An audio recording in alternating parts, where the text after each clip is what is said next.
반갑습니다. 원가관리사 2급 22강 강의를 지금부터 시작하겠습니다. 회계원리, 재무제표 요소에 대해서 알아보겠습니다.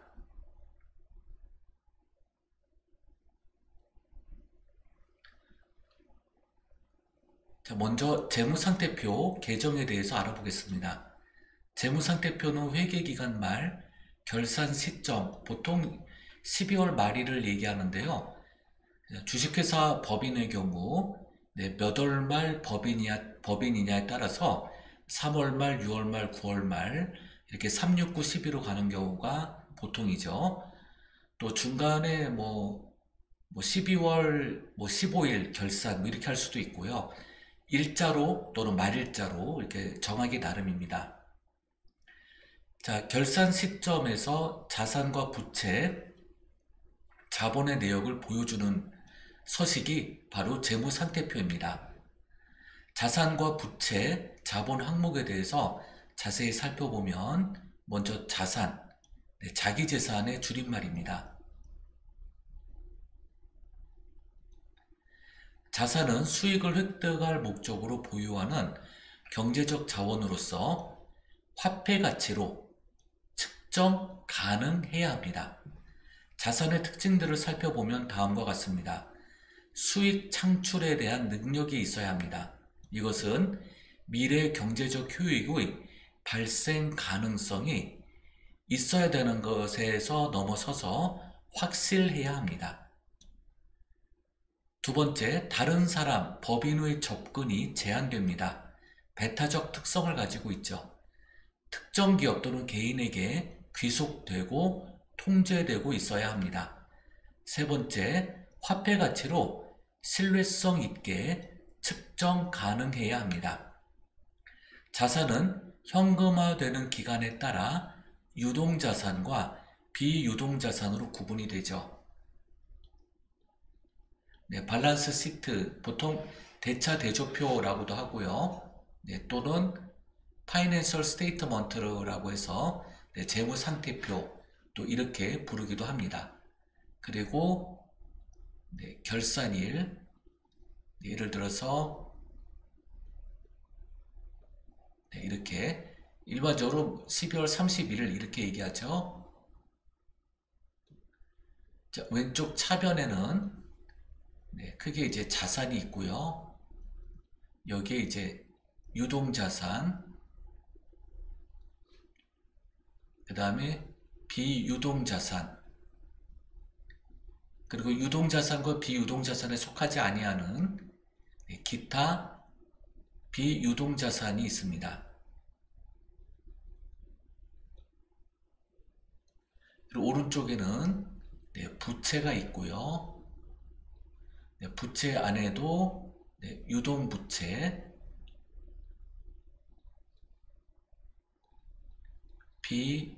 비유동부채가 있습니다.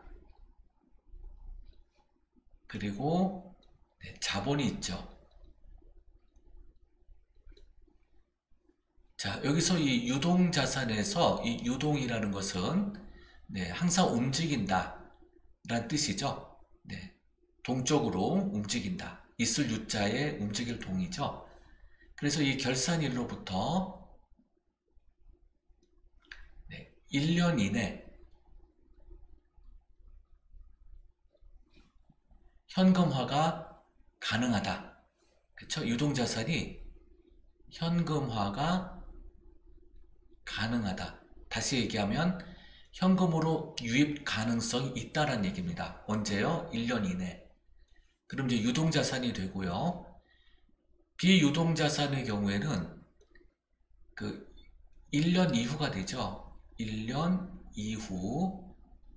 그러니까 상당한 기간이 흘러야 현금화가 가능해요. 그래서 장기죠. 유동자산은 이제 단기간 내에, 그러니까 재무상태표 결산일로부터 1년 이내에 현금 유입화가 가능하다라고 하면 유동자산, 또는 장기간 시간이 걸린다면 재무상태표 결산일로부터 1년 이후에 걸쳐 장기화되는 현금 유입 가능성이 있다면 이제 비유동이 됩니다. 기타 비유동 자산으로는 1년 이내 현금화도 가능하고 1년 이후에 장기간에 걸쳐 현금화가 가능한 자산, 이것을 기타를 붙여 기타 비유동 자산이라고 부릅니다. 이렇게 해서 현금의 흐름 측면에서 유동과 비유동, 기타로 나누게 되는 것을 확인해 볼 수가 있습니다. 그러면 먼저 유동자산에서 자산 중 1년 이내, 자, 결산일로부터죠.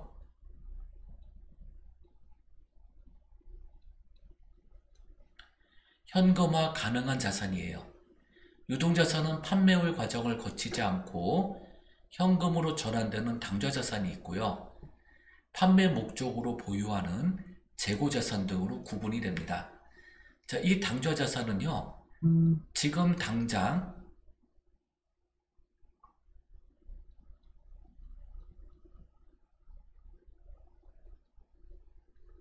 현금화 가능해야 합니다.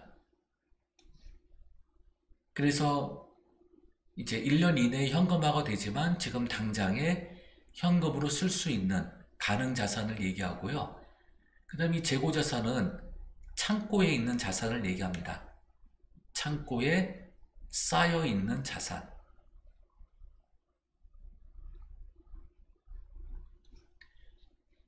자, 생산을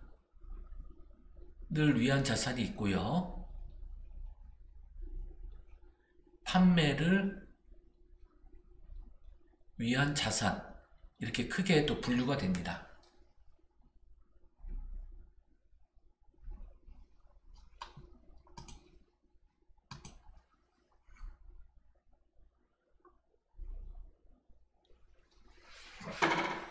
자, 이제 당좌자산을 보겠습니다.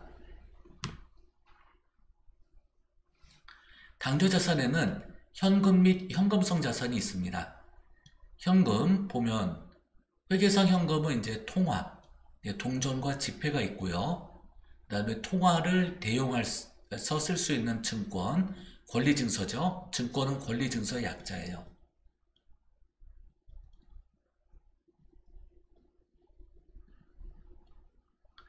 그리고 금융상품 등이 있습니다.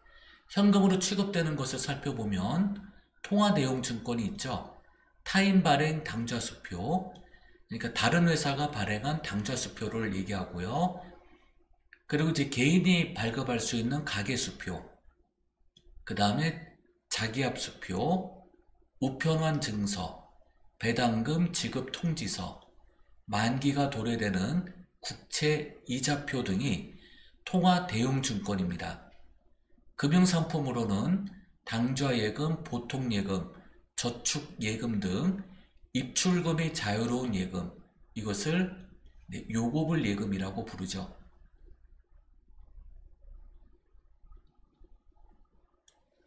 요고불 예금이라는 것은 고객이, 자, 여기서 말하는 고객이라고 하면 은행에 예치한 고객입니다. 고객이 언제든지 인출을 요청하면 은행은 불응해서는 안 된다라는 것이죠. 그래서 언제든지 예금 인출 요구를 하게 되면 은행은 언제든지 그 예납한 금액을 출금해 줄 수 있어야 합니다. 이러한 것을 요구불 예금이라고 불러요. 현금성 자산을 살펴보면 유가증권 및 단기금융상품으로 취득 시 취득 당시의 만기 또는 상환일이 재무상태표일로부터가 아니라 취득일로부터예요. 그래서 3개월 이내, 일수로는 이제 90일입니다.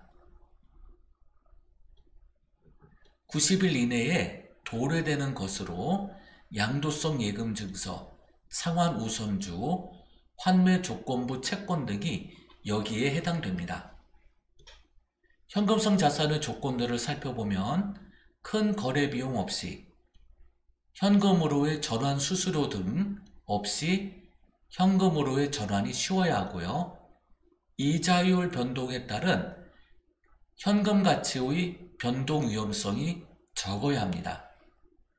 취득 당시 만기 또는 상환일이 3개월 이내여야 하고요. 보유기관 경과에 따른 만기 3개월 내는 해당하지 않습니다. 단기 투자 자산을 살펴보면요. 크게 정기예금, 정기적금, 단기 매매증권, 단기 대여금 등이 있고요. 정기예금은 일정한 금액을 일정 기간 이체한 후에 만기가 되었을 때 이자와 원금을 찾을 수 있는 것을 말합니다. 여기서 만기 도래가 1년 이내로 도래될 때 단기 투자 자산이 되고요. 만기 도래가 1년 이후로 장기일 때는 장기 투자 자산이 됩니다. 정기적금은 일정한 금액을 매월 또는 매 분기마다 불입할 때 정기적금이라 합니다. 그리고 1년 이내에 만기가 도래되는 정기적금은 단기 투자 자산이 되며 1년 이후에 장기간에 걸쳐 상환기일이 도래가 되면 장기 투자 자산이 됩니다. 단기 매매증권은 단기간 내에 매매를 통해 이익을 얻을 목적으로 취득하는 유가증권을 말합니다. 그래서 구입, 처분이 적극적이고 빈번하게 이루어질 때 이러한 주식이나 사채, 국채 등을 단기 매매증권이라 부릅니다. 단기 대여금은 재무상태표일로부터 1년 이내에 회수가 가능한 조건으로 대여해 줄 때 단기 대여금이 됩니다. 자, 매출채권은 상거래 채권이라고 부릅니다.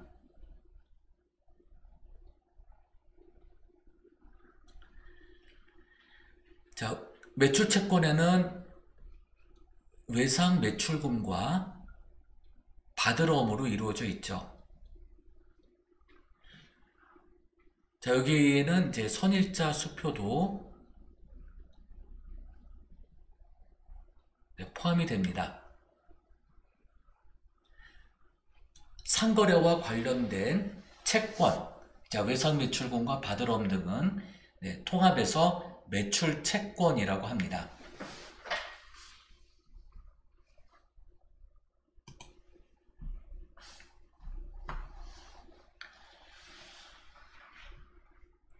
자, 받으러옴은 그 상품이죠. 상품을 판매하거나 서비스를 제공하고 고유 목적 사업과 관련된 업종과 관련된 수익 창출과 이제 연관성이 있어야 되는 채권이죠.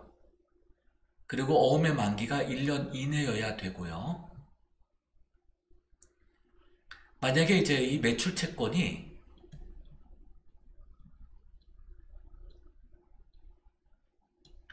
그 1년 이내에 현금화가 어렵다면 그러면 기타 비유동자산으로 대체됩니다. 왜냐하면 이제 장기 매출 채권이 되기 때문이죠.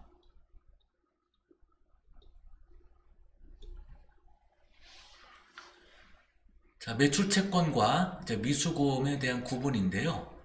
자, 매출 채권의 상대 계정 과목은 주로 상업 매출입니다. 만약에 이제 유형자산의 외상 매각이나 유가증권 등의 외상 매각이 있을 때는 외상 매출금이 아니라 이때는 미수금이라는 기타 채권의 계정을 사용하여야 합니다.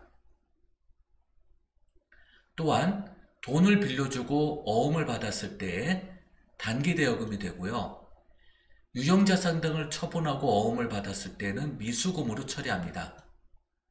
상품 등을 판매하고 그 대금이 신용카드로 결제가 된다면 신용카드 미수금이 되죠. 자, 미수수익입니다. 자, 올해 수익이 발생하였지만 아직 현금화되지 못한 수익을 미수수익이라고 합니다. 예를 들어 볼게요. 자, 만기 미도래 정기 예적금의 이자입니다. 이자 수익이에요. 아직 만기가 미도래된 상태예요. 이때 발생하는 이자 수익은 미수 수익으로 처리합니다.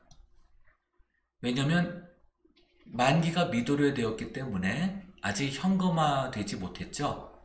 현금으로 인출이 불가능한 이자 수익이에요. 이러한 것들은 미수 수익으로 처리하죠. 그래서 회계 처리할 때 차변의 미수 수익, 기타 채권이죠. 대변의 이자 수익, 수익의 발생이죠. 이렇게 회계 처리하게 됩니다. 자, 선급금입니다. 상품이나 원재료 등 또는 이제 용역 등을 구입하는 조건으로 미리 계약에 따라 지급하는 계약금이에요. 이런 경우에는 선급금이라는 기타 채권을 사용하게 됩니다. 선급 비용은 기간 미도래된 비용이죠. 그래서 차년도에 해당되는 비용, 이때 선급 비용이라는 계정을 사용하게 됩니다. 부가가치세 대급금도 기타 채권으로서 상품, 원재료, 비품 등을 구입을 할 때 매입세금 계산서를 받죠.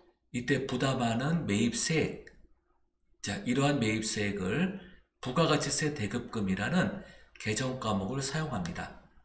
줄여서 부가세 대급금이라고도 하죠. 자, 이번엔 재고자산 인벤토리에 대해서 알아보겠습니다.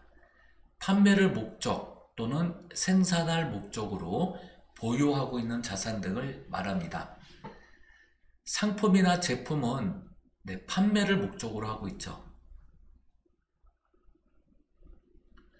그런데 원재료, 부재료, 제공품 등은 생산을 목적으로 합니다.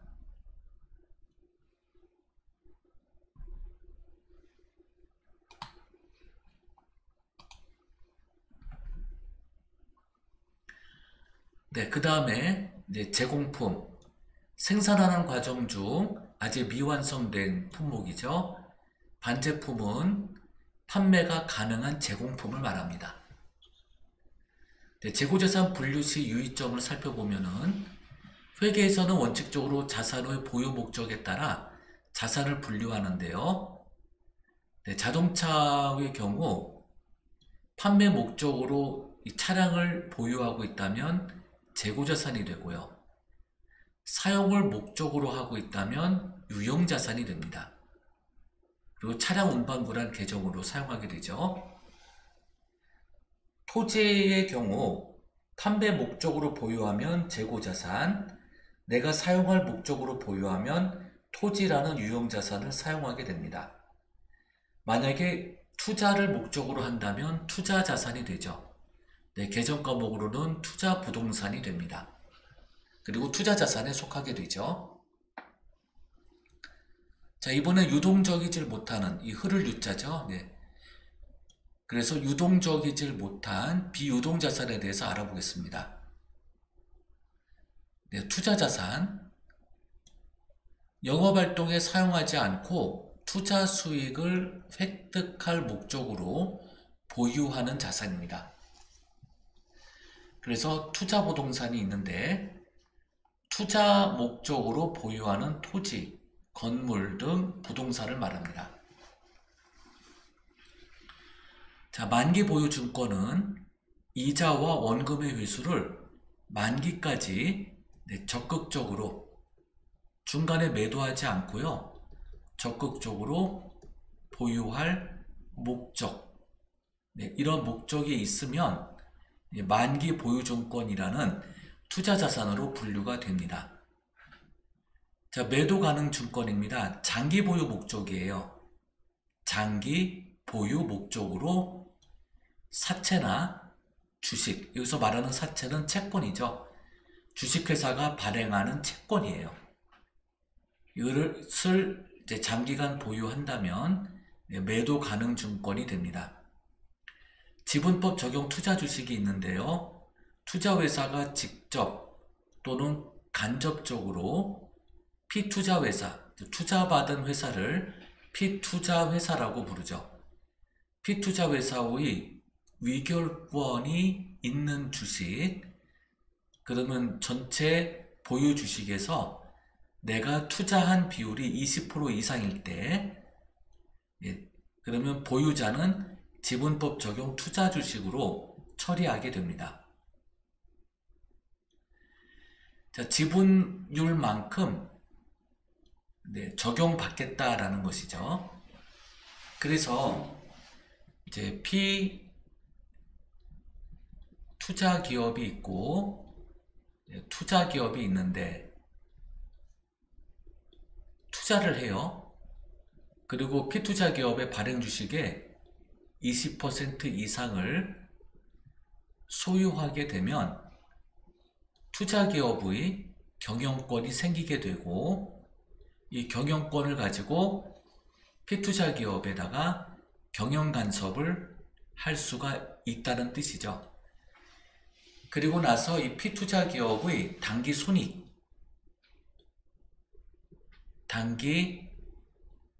손익이 발생하면 투자한 비율만큼 곱하여 투자 기업에다가 투자 지분율만큼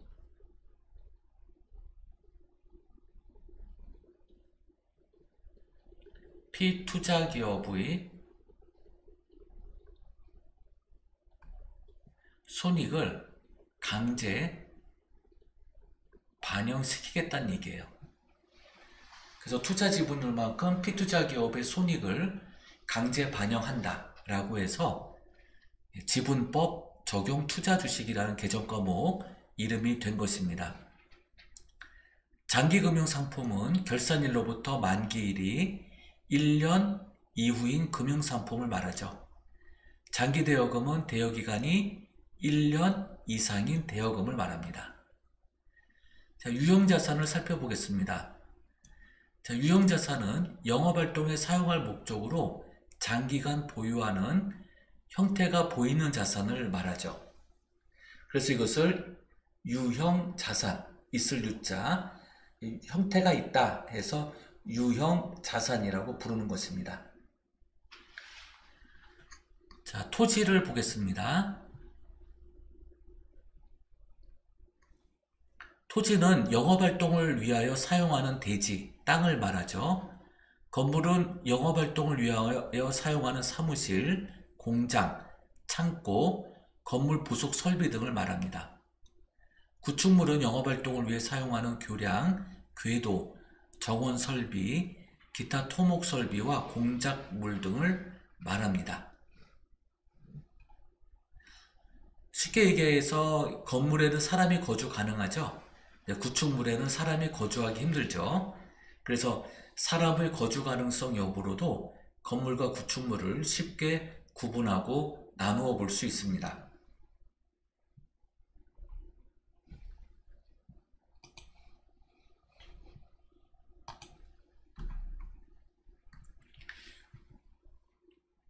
기계장치, 제품 등을 생산하기 위하여 사용하는 기계, 운송설비와 기타 부속설비 등이 있고요. 차량 운반구에는 승용차, 화물차, 오토바이, 지게차 등이 있습니다. 비품에는 영업활동에 사용되는 책상, 의자, 컴퓨터, 냉장고, 가구 등을 말하고요. 건설 중인 자산은 영업활동을 위하여 아직 완공되지 못한 건설 중인 건물이나 또는 아직 다 완성되지 못한 상태의 구축물 또는 이제 기계장치의 제작, 1년 이상 소요되는 기계장치의 제작 등 이러한 자산들을 건설 중인 자산이라고 부릅니다. 이 건설 중인 자산은 감가상각비가 아직 발생하면 안 되죠. 자, 무형자산을 살펴보겠습니다. 형체가 없는 자산으로 말을 하는데요. 영업활동에 사용할 목적으로 보유하는 자산 중 물리적인 형태가 없는 자산을 말합니다. 그래서 대부분 권리자산을 말해요. 이 권리자산에서 등록을 해야 인정을 받는 자산이 있고 비등록을 하더라도 인정이 되는 무형자산이 있어요. 등록에는 산업재산권 등이 해당이 되죠.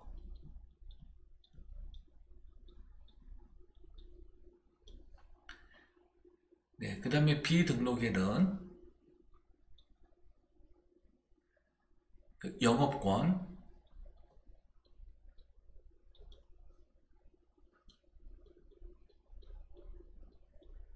개발비 등을 말합니다.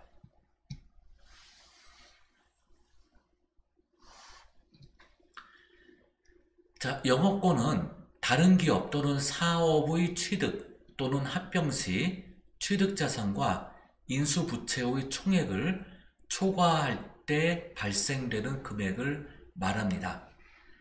그래서 이제 M&A를 보통 하게 될 때 내가 운영하던 회사를 통째로 넘길 수 있죠. 그 사업의 양도입니다. 그래서 피양도 기업,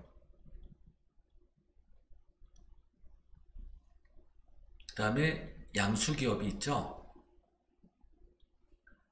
그래서 이 양도 기업의 자산과 부채, 자본이 있을 때 이 양도 기업의 자본 가치보다 더 높게 양수를 할 수가 있어요.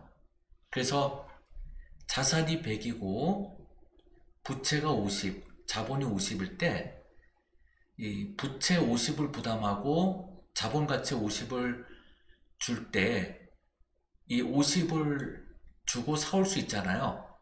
그런데 양도기업에서 플러스 알파로 더 돈을 제시한다면 그러면 이제 70에 주고 사올 수 있죠. 그러면 50에 자산가치 100을 사오는 것이 아니라 70에 자산가치 100을 사오게 돼요. 그럼 이제 양수기업의 양도기업의 자산 100과 부채 50이 들어오고 이렇게 할 때 70을 주고 샀다면 그러면 70이라는 자산이 아니라 20을 더 주고 사왔죠. 20만큼이 더 생기게 됩니다. 이게 바로 영업권이에요.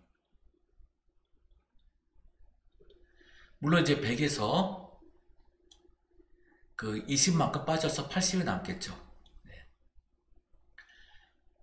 그래서 자산과 부채를 사올 때 나머지 자본 가치인 50만큼 주고 사오는 것이 아니라 플러스 20을 더 부담하게 되면 그 20만큼이 피양도기업의 바로 영업권이 되는 거죠. 가치를 더 주고 사온 만큼. 그걸 얘기하는 것입니다. 그 다음에 산업재산권을 보면 특허권, 실용신안권, 상표권, 디자인권, 저작권 등 법에 의하여 등록을 하고요.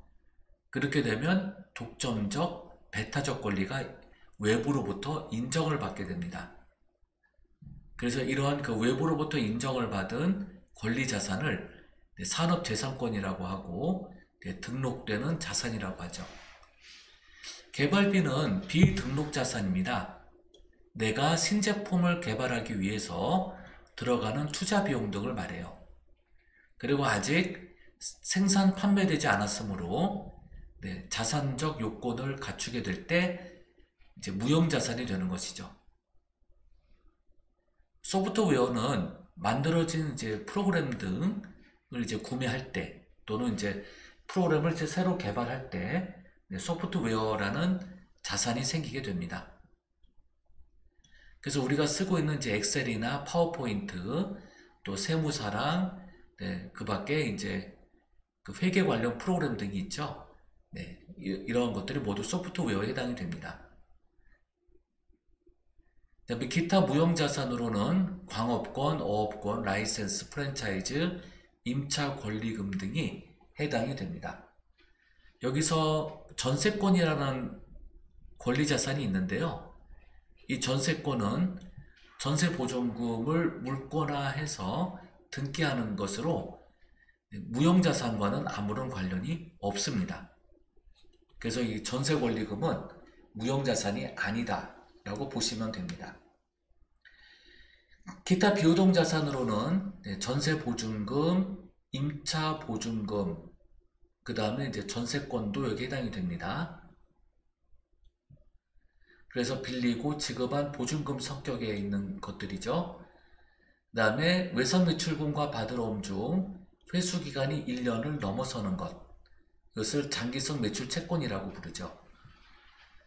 미수금 중 회수기간이 1년 이상일 때 장기 미수금이 되고요. 선급금 중 1년 이상이 지난 선급금은 장기 선급금으로 기타 비유동자산이 됩니다. 자, 이번에 부채를 보겠습니다.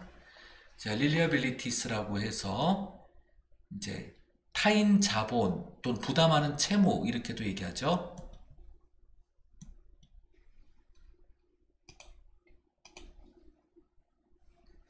네. 부담하는 채무. 네, 타인 자본이 됩니다. 상환 의무가 있는 자본이죠. 부채는 과거의 경제적 사건에 따른 회계거래입니다.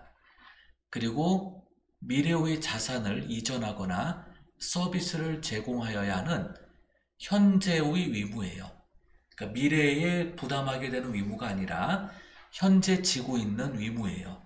이것을 부채라고 부르죠. 부채는 자산의 원천이기도 하고 자산에 대하여 채권자가 요구할 수 있는 몫이 되기도 합니다. 따라서 부채는 자산에 대한 채권자의 청구권이 됩니다.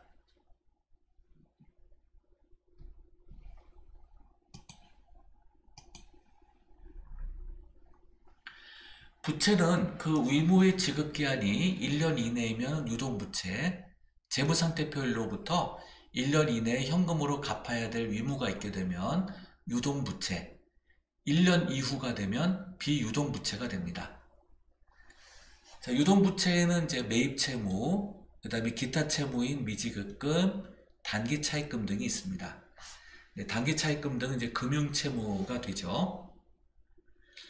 자, 매입채무에는 상거래와 관련된 채무로 외상매입금과 지급어음 등이 있습니다.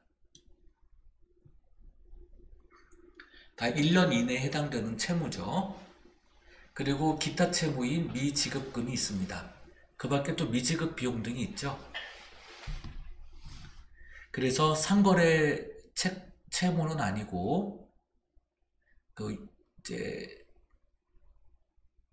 비용을 지출했는데 아직 지출하지 못한 것, 그래서 기간 도래가 확정이 되었지만 현재 지급을 하지 못한 것, 네, 이것을 이제 미지급금이라고 하고, 그 갚아야 되는 기한은 재무상태표로부터 1년 이내여야 되죠. 단기차입금은 1년 이내에 갚을 조건으로 빌리는 경우예요. 자, 매입채무와 미지급금의 구분을 보면 매입채무는 상거래와 관련된 채무예요. 그래서 외상매입금, 지급어음 등이 있죠. 주로 이제 재고자산 등의 매입과 관련이 있는데요.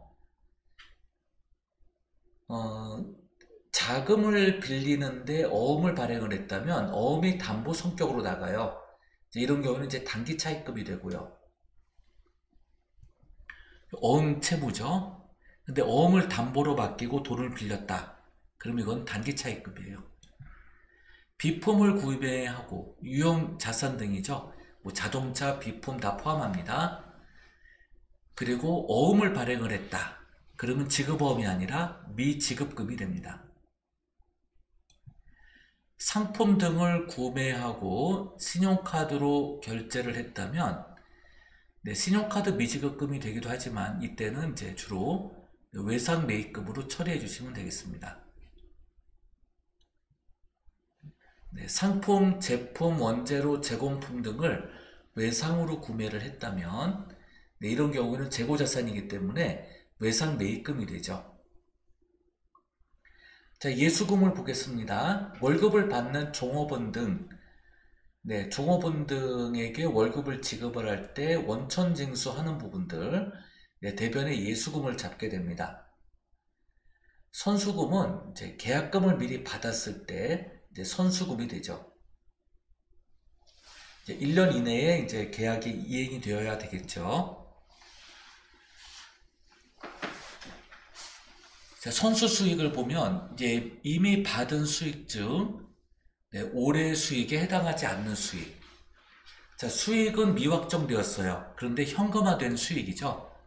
자, 이 선수 수익에 대해서 예를 잠깐 들어보면요. 보증금을 안 받고 사무실을 빌려주는 경우 임대료를 몇 개월치를 미리 선수받아요. 그래서 예를 들어 이제 한 달에 100만 원 정도 하는 임대료 계약을 체결하고 1년치 임대료를 미리 받았어요. 그러면 대변에 임대 수입이 되는 것이 아니라 선수 수익이 됩니다. 그리고 차변에 현금이 되죠. 그러므로 이 선수 수익은 기간 미도래 수익입니다.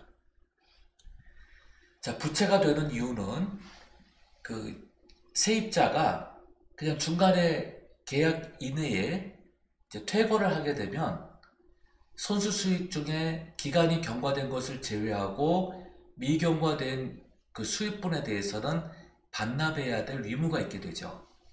네, 그래서 선수 수익이라는 부채를 잡게 되는 거예요. 자, 부가가치세 예수금을 보면 상품과 제품을 판매하고 네, 전자세금계산서를 발행하죠. 이때 10%의 세금이 들어와요. 그래서 이것을 부가세 예수금이라고 합니다. 줄여서 부가세 예수금. 그래서 이제 부가세 걷었다가 부가세 납부일에 납부하게 됩니다. 그래서 물건을 판매하면서 받은 10%의 세액은 내 돈이 아니라 국가에 납부해야 될 돈이죠. 그래서 부채로 잡아요. 자, 미지급 비용을 보겠습니다. 네, 그 미지급금과 달리 기간이 아직 미도래된 상태에서 발생하는 비용에 대하여 대변에 미지급 비용을 잡습니다. 예를 들어 이제 신용카드로 어떤 식사 대금을 해결했어요. 근데 카드 결제일이 그 다음 달 말일까지다라고 하면 현재 식사 대금을 현금으로 지불하지 않아도 되죠. 지급기일이 아직 도래되지 않았어요. 그런데 발생 주의에 따라 단기 비용으로 처리는 해야 합니다. 네, 기간 귀속주의예요. 그래서 단기 비용으로 잡는데 카드 결제일이 아직 도래되지 않았어요. 대변에 미지급 비용으로 잡습니다.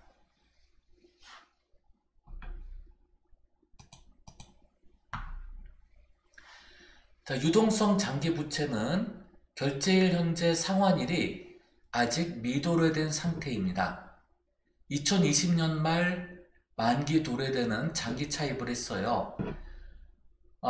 현재가 2024년도다라고 하면 예를 들어서 이제 10년 후에 만기가 도래되는 차입을 했습니다. 10년 뒤에 만기가 도래되는 장기 차입을 했어요. 그러면 현재는 장기 차입금이죠. 그런데 시간이 흘러서 이제 9년 뒤가 되었습니다. 9년 뒤에 1년 이내에 상환 의무가 도래되는 장기 차입금이라면 계정 치환을 해야 되죠. 그래서 좀 예를 들면은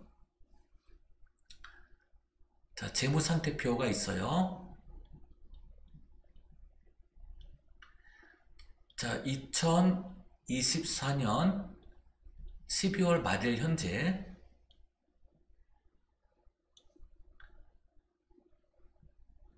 자, 부채가 있습니다. 자, 유동부채가 있고요. 그 다음에 비유동부채가 있어요. 비유동부채의 이제 장기 차입금이 1억 원이 있습니다. 그런데 이 장기 차입금의 만기가 2030년 10월 31일이 만기예요. 그러면 세월이 흘러서 2029년이 되었다면, 그러면 이 날짜로부터 1년 이내로 도래하죠. 이때는 이 장기 차입금이 유동부채로 올라갑니다. 그리고 유동부채로 치환되면서 계정과목은 유동성 장기부채가 되죠.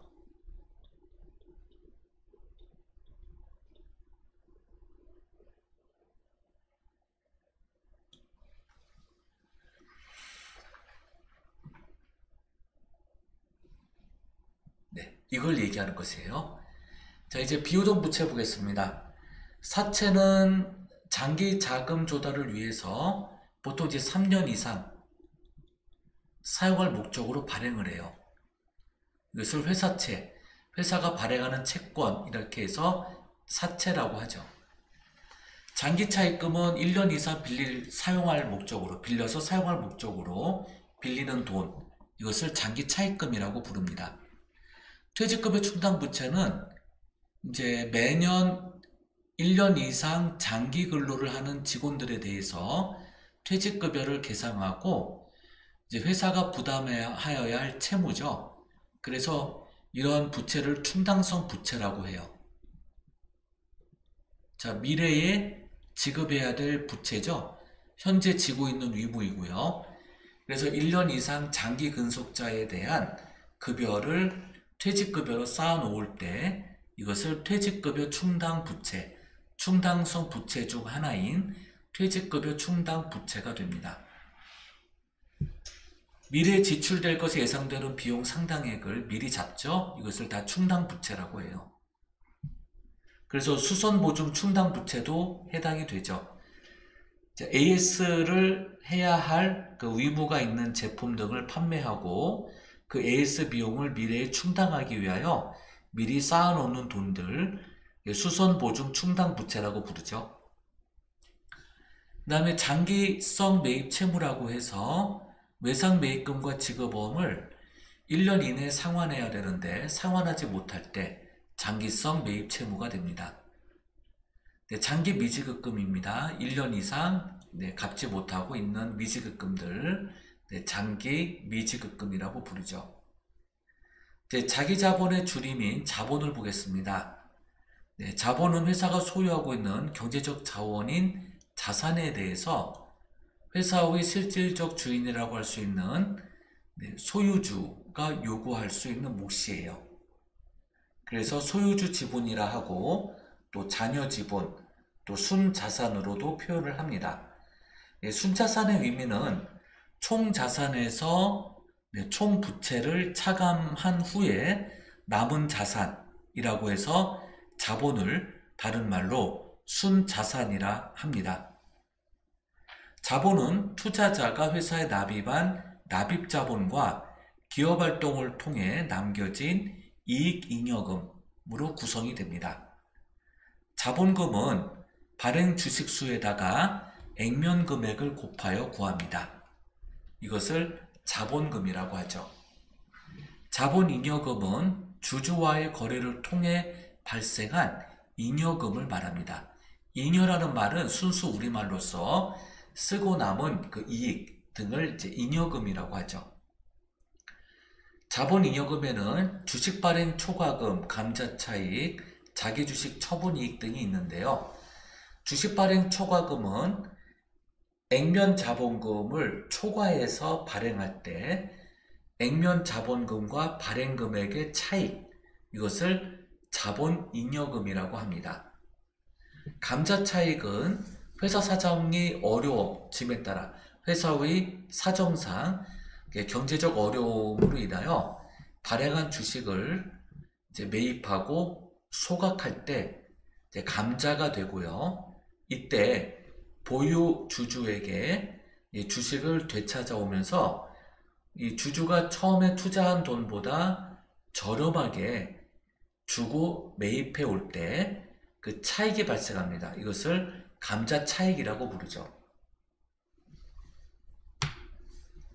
자기주식 처분이익은 시장에 융통되고 있는 회사 주식을, 즉 자사주를 매입을 해요. 그렇다가 이제 주가가 오를 때 이 매입한 주식을 금융시장, 증권시장이죠. 증권시장에 내다 팔았을 때 그 보유했을 때 금액보다 더 많은 금액이 들어올 때 자기 주식 처분 이익이 됩니다. 그래서 이런 세 가지가 대표적인 자본 잉여금이 되죠. 주주와의 거래 또는 주식 거래 등을 통해서 발생한 이익을 모두 자본 잉여금이라고 부릅니다. 자, 이제 자본 잉여금의 반대격인 자본 조정에 대해서 알아볼 텐데요. 자본금을 차감시키는 조정 금액을 말합니다.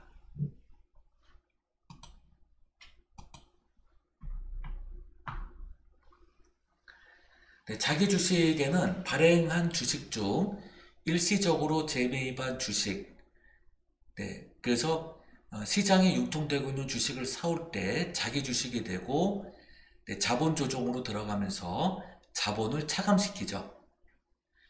주식 할인 발행 차금은 액면 금액에 미달하여 발행하는 때 주식 발행 초과금의 반대격인 주식 할인 발행 차금이 나옵니다. 감자차손은 주식을 매입 소각할 때 주주가 보유한 주식 가액보다 더 비싸게 주고 사올 때 그 차액을 감자차손이라고 부릅니다. 자기주식 처분 손실은 자기 주식을 매입 후 시장에 내다 팔았는데 매입했을 때보다 저렴하게 판매를 하게 되면, 양도하게 되면 그 손실을 보게 되죠. 그것을 자기주식 처분 손실이라고 합니다. 자, 이익잉여금을 보겠습니다. 이익잉여금에는 이제 법정 적립금과 임의 적립금으로 구분이 됩니다. 법정 적립금의 대표적인 그 준비금으로는 이익준비금이 있어요. 상법에서는 자본금의 2분의 1에 달할 때까지 현금 배당액의 10% 이상을 의무, 강제 적립하게 되어 있어요.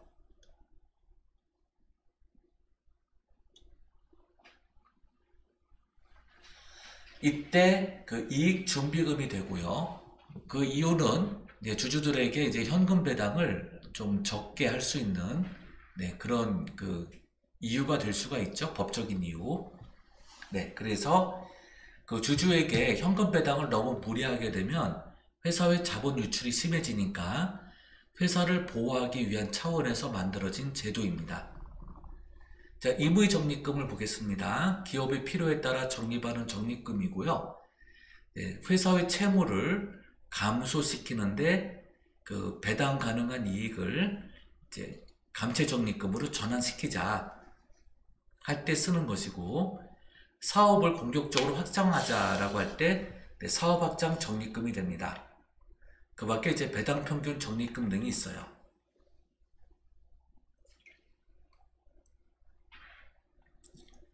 이번엔 이제 미처분 이익 잉여금을 보겠습니다. 잉여금 중 배당금이나 적립금으로 처분되지 않고 남아있는 잉여금, 이것을 처분되지 않은 미처분 이익 잉여금이라고 합니다. 이런 미처분 이익 잉여금은 차기의 이월이 되죠. 차기 이월 이익 잉여금이 됩니다. 자, 기타 포괄손익이 있습니다. 이제 기타 포괄손익 누계액이라고도 하는데요. 영업활동이나 주주와의 거래에서 발생하지 않고 장부상 평가에 의하여 기록된 손익으로서 미실현 손익, 즉 장기 미실현 보유 손익을 말합니다. 이것을 기타 포괄손익 누계액이라고 하죠. 기타 포괄손익 누계액에는 매도 가능 증권에 대한 그 매도 가능 증권 보유에 따른 평가손익, 평가손실이나 평가이익 등을 기타 포괄손익에 반영합니다. 항상 기말 공정가치에 의해서 평가하게 되죠. 해외 사업 환산 손익이 있는데, 자, 해외에 이제 지점 등을 두게 될 수 있는데요. 해외 지점이 매년 말 외화 표시되는 자산 등을 보유하게 될 때, 이제 그 기획재정부의 그 환산 가격, 그, 이제 그 원화로 환산되는 가액으로 재평가를 해야 되죠. 네. 그래서 이제 뭐 기준 환율 또는 재정 환율 등에 의하여 평가되는 환율. 네. 이때 그 보유 외화 자산에 대해서 네, 적정 환율로 평가를 해서 네, 손실이 나올 수도 있고 이익이 나올 수도 있죠. 네, 이런 그 손익을 기타 포괄 손익 누계액에다가 네, 적립하게 됩니다. 그쪽에다 쌓아 놓는 것이죠. 현금 흐름 위험 회피 파생 상품 평가 손익도 있습니다. 굉장히 길어요. 네, 회계 개정 과목 중 가장 긴 이름을 가지고 있습니다. 자, 미래의 현금 흐름의 위험 변동을 최소화시키기 위해서 보험에도 가입을 하죠. 보험에 가입되어 있는 이제 파생 상품, 보험에 가입시키고 나온 상품들, 네, 파생된 상품들입니다. 여기에 대해서도 평가를 하게 되죠. 이때 발생하는 손실이나 이익을 네, 기타 포괄 손익 누계액에다 놓게 돼요. 현금 흐름에 대한 위험을 회피하고자 파생 상품에 가입하게 되고 이러한 파생 상품의 평가 손익을 얘기합니다. 자, 이번에는 손익계산서 개정에 대해서 살펴보겠습니다. 손익계산서는 기업의 회계기간 동안 영업활동을 통해 획득한 수익과 수익을 획득하기 위하여 지출된 자원인, 경제적 자원인 비용을 말합니다.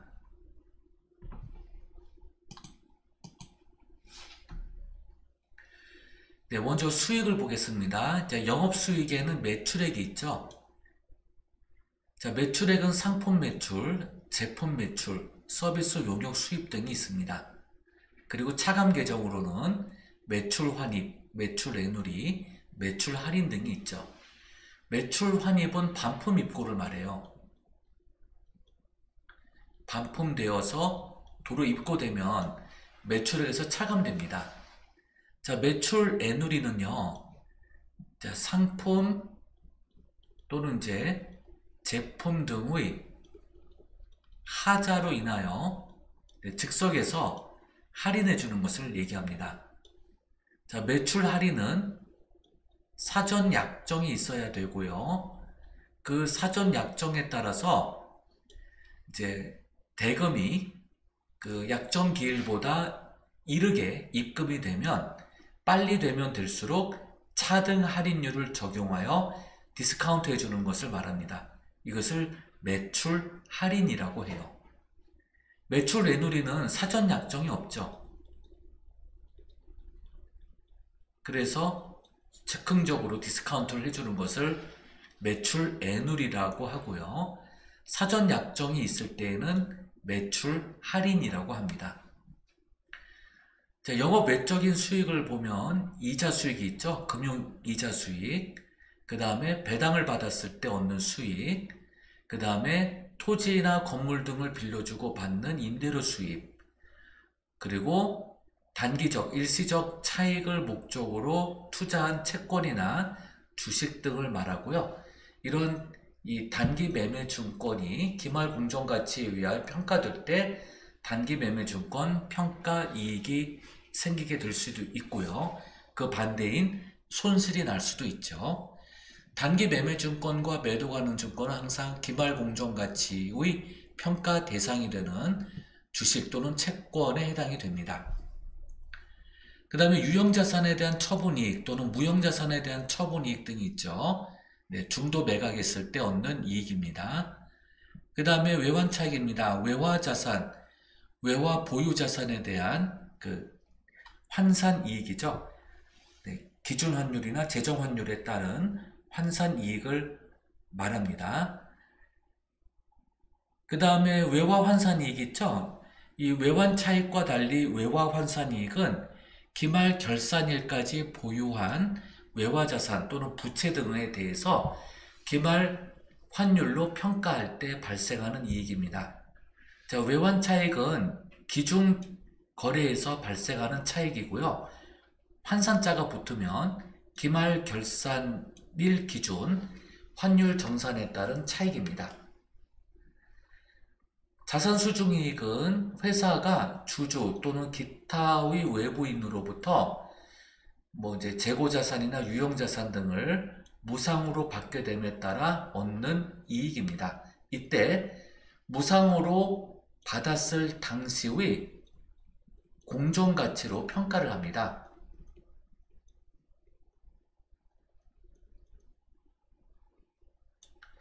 네, 그래서 기증받을 당시의 가치로 평가한다라는 것이죠. 채무 면제이익은 부채 등을 면제받으면서 얻는 이익을 말합니다. 이것을 채무 면제 이익이라고 부르죠.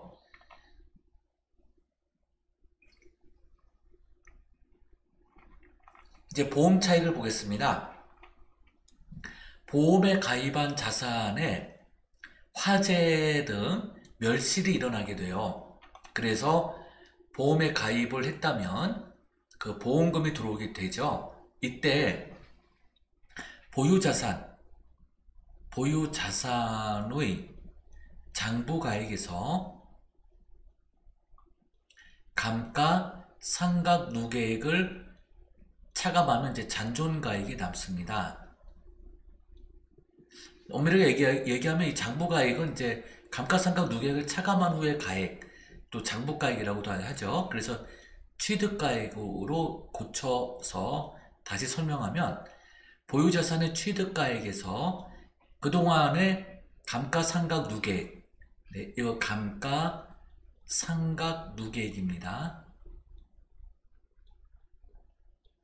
그래서 잔존가액 또는 이제 장부가액이라고도 하는데요. 자, 이것을 이제 장부가액 또는 이제 가치, 그 다음에 보험금 수령액입니다.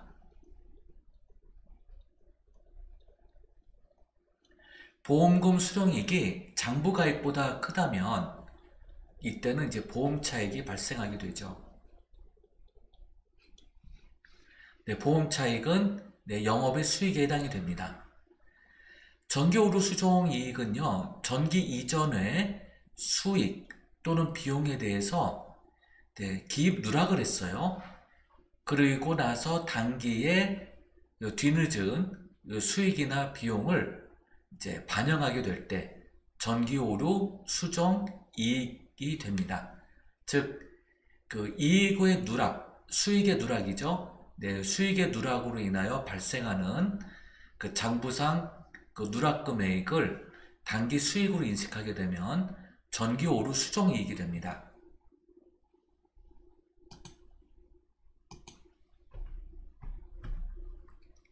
수수료 수익입니다. 이거는 이제 영업 외적인 수익으로서 본업과 관련하여 얻는 수익이 아니라 비본업에서 얻어지는 수수료 수익 등이 있을 때 영업의 수익이 되고요. 자비익은 여기 열거되지 않은 여러 수익들 중 이제 비열거 대상에서 얻어지는 수익이죠. 이것을 이제 자비익으로 처리하게 됩니다. 자, 이번에 비용을 보겠습니다. 이 비용은 수익비용 대응의 원칙에 따라 수익과의 관련성, 수익을 얻기 위하여 비용이 투입이 되었다면 수익비용 대응의 원칙에 따라 비용으로 인식을 하게 되죠. 그래서 수익에서 비용을 차감했을 때 해당 이익이 발생하게 되죠. 자, 비용에서 먼저 직접 원가에 해당되는 매출원가가 있습니다. 영업비용이죠. 영업비용이라고도 하고 또는 이제 직접 영업비용이라고도 합니다. 그 다음에 이 매출원가는 판매비용이라고도 해요. 직접 영업비용이면서 이제 판매비용이죠. 판매비와 일반관리비인데요. 이것을 이제 간접 영업비용이라고 부릅니다.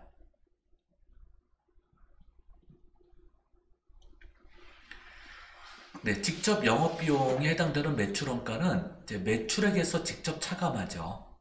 네, 매출액에서 매출원가가 직접 차감이 돼요. 네, 그래서 네, 직접 영업비용이라고 하는데 간접 영업비용에 해당되는 판매비와 일반관리비는 매출액에서 매출원가를 차감한 매출 총이익에 대응을 시킵니다. 판매비와 일반관리비가 매출액에 대응되는 것이 아니라 매출 총이익에 대응되므로 간접 영업비용이 되죠.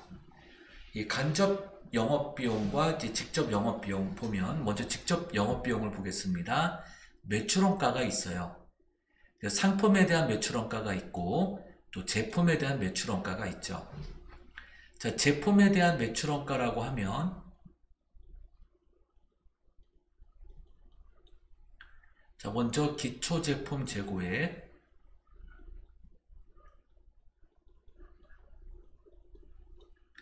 그 다음에 단기 제품 제조 원가, 그 다음에 세 번째 기말 제품 재고액.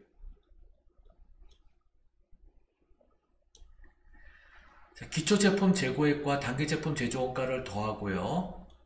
기말 제품 재고액을 차감하면 제품 매출원가가 나오게 됩니다. 상품 매출원가의 경우에는 단기 상품 매입액에 기초 상품 재고액을 더하죠. 이 두 개를 더한 값이 판매 가능 재고액이다 라고 얘기하죠. 마찬가지로 기초 제품 재고액과 단기 제품 제조 원가를 합하면 단기 판매 가능 재고액이다 이렇게 불러요. 자, 이번에 간접 영업비용에 해당되는 판매비와 일반관리비를 보면요. 급여, 퇴직급여, 복리후생비, 여비교통비, 접대비, 통신비, 수도광열비, 세금과 공과, 감가상각비, 대손상각비, 임차료 등이 있는 것을 볼 수가 있습니다. 자, 그리고 이제 여기 세금과 공과에서는 이러한 그 비용들 뿐만 아니라 회사가 부담해주는 국민연금 등도 세금과 공과에 해당이 됩니다.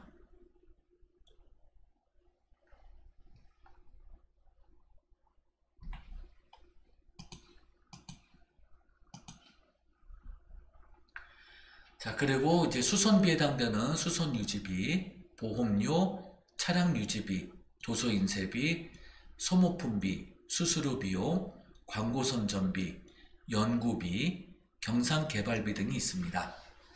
연구비는 단순 시험 연구비에 해당될 때 연구비가 되고요. 경상개발비는 무형자산으로 개발비로 인식이 되었지만 이 개발비로 인식된 그 원가가 이제 개발되지 못하고 그냥 매몰화 되었을 때, 즉 무형자산으로 인식된 개발비가 신제품을 만드는데 신제품 생산을 위하여 연구되고 투자되었어요. 그런데 결국 신제품 생산을 못했다면 그 결과를 충족하지 못했으므로 이 개발비가 매몰 비용이 됩니다.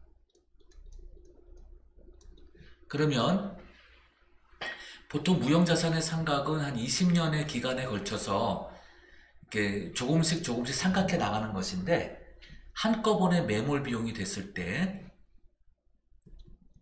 차변에 있던 이 개발비가 한꺼번에 대변으로 가게 됩니다.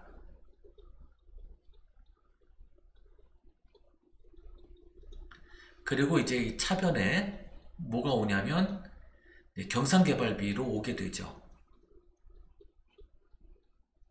그래서 이제 상각을 하지 못하고 차변에 경상개발비가 되고 대변에 개발비, 무형자산이 쫓겨나가는 것이죠. 그래서 자산이 사라지고 차별은 한꺼번에 단기 비용이 됩니다. 그러니까 무형자산 상각의 절차를 거치지 않아요. 자, 그 다음에 영업 외적인 비용에는 이자 비용, 그 다음에 기타의 대손상각비. 자, 매출 채권에 대한 회수 불가능한 비용, 회수 불가능한 채권들이죠. 회수 불가능하게 된 채권들에 대해서는 대손상각비가 되지만 매출 채권 이외의 기타 채권에 대해서 회수 불가능한 수익은 기타의 대손상각비가 됩니다. 그 다음에 단기 매매증권에 대한 평가손실, 그 다음에 자산 처분에 따른 유형자산 처분 손실 또는 무형자산에 대한 처분 손실, 또 재고자산이 감소됨에 따라 비정상적으로 감소됨에 따라 영업의 비용으로 소멸되는 재고자산 감모 손실, 그 다음에 외환차손, 외화환산 손실, 그 다음에 고아원이나 기타 기관의 무상으로 재화나 아니면 이제 금전을 기부하는 경우, 기부금이 되죠.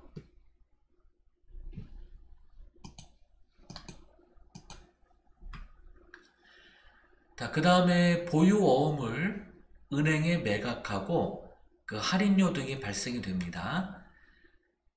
그 보유한 어음을 이제 할인했을 때, 은행에다가 이제 처분했을 때 이것을 매출채권 처분 손실이라고 하고요.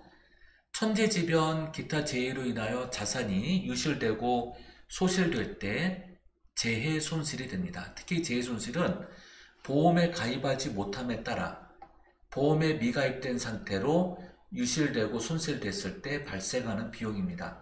그래서 재해 손실이라고 불러요. 그 다음에 정기 오류 수송 손실입니다. 정기 이전에 비용으로 계산을 했어야 되는데 못했을 때 단기에 비용으로 반영하게 되면 해당 계정 과목이 아니라 그냥 전기 오류 수정 손실로 반영하게 됩니다. 그 외에 이제 잡다한 비용들, 잡손실이 되죠.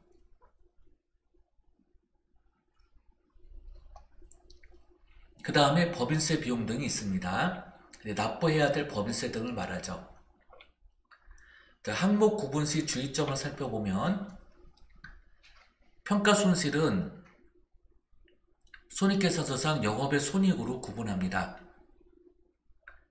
또 매도가능증권, 해외사업 환산 손실, 손익, 현금으로 위험회피 파생 상품에 따른 평가손익 등은 단기 영업의 손익으로 반영되는 것이 아니라 장기 미실현 보유 손익에 해당되므로 기타 포괄손익으로 분류합니다. 처분손익의 구분을 보면 자산의 처분손익은 손익계산서상의 영업의 손실이나 이익으로 구분하게 되고요. 자기주식에 대한 처분손익은 자본잉여금 또는 자본조정으로 갑니다. 자기주식 처분이익은 자본잉여금이고 자기주식 처분손실은 자본조정이에요. 여기서 이제 잉여금 구분계산의 원칙이라는 것이 있는데요. 잉여금 구분계산의 원칙. 그래서 자본잉여금이 있고요. 이익잉여금이 있습니다. 자본잉여금은 주주와의 거래에서 발생하는 이익거래예요. 근데 이익잉여금은 주로 이제 영업활동에서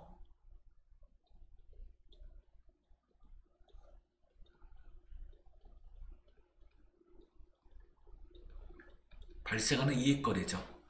그래서 크게 자본잉여금과 이익잉여금으로 구분된다는 사실입니다.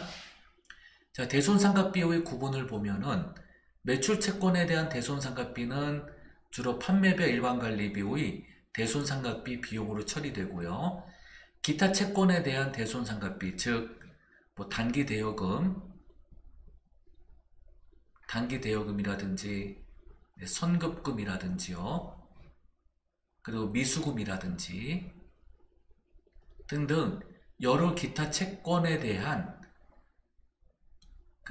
상각 대손 비용이 발생하면 대손 즉 그 채권 회수가 되지 못함으로 인하여 대손상각을 하게 될 때에는 기타 및 대손상각비라고 해서 영업의 비용으로 분류됩니다.